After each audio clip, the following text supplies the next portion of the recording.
Now, many in mid-Michigan also giving pause today to remember the tragedy of 9/11.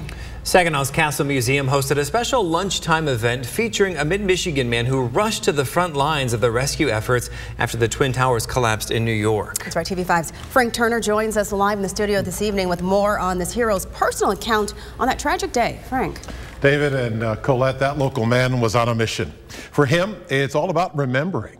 Joaquin Guerrero, a retired canine handler for Saginaw Police, can never retire the memories burned into his mind as one of the first responders assisting the rescue and recovery at Ground Zero. You see the acreage, 16 acres of destruction of what you've seen there. The mass destruction was just, there's no way of comprehending it. You can't. It just, like I said, my knees buckled. I went right to my knees. I'm like, oh, Lord.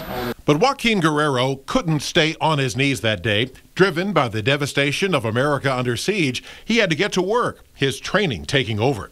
And even now, giving talks, enlightening audiences with his experiences, he still cannot forget. It's the faces that linger. You look at the guys' faces because you can't absorb that. You've never seen anything. Nobody could ever prepare for something like that. Thank the first responders. You know, they may have not, those guys have moved on, but still thank the ones that are out there because they're still doing that. At the Castle Museum in Saginaw today, a talk, therapy in a way, extolling the virtues of the heroes he met, reminding everyone of the horror he and others witnessed firsthand, educating and answering questions about America's most terrible day from his personal perspective, and perhaps even putting some of his own demons to rest. It's tough. It's tough for me because it stirs up stuff. These talks are good for me because they're healing for me.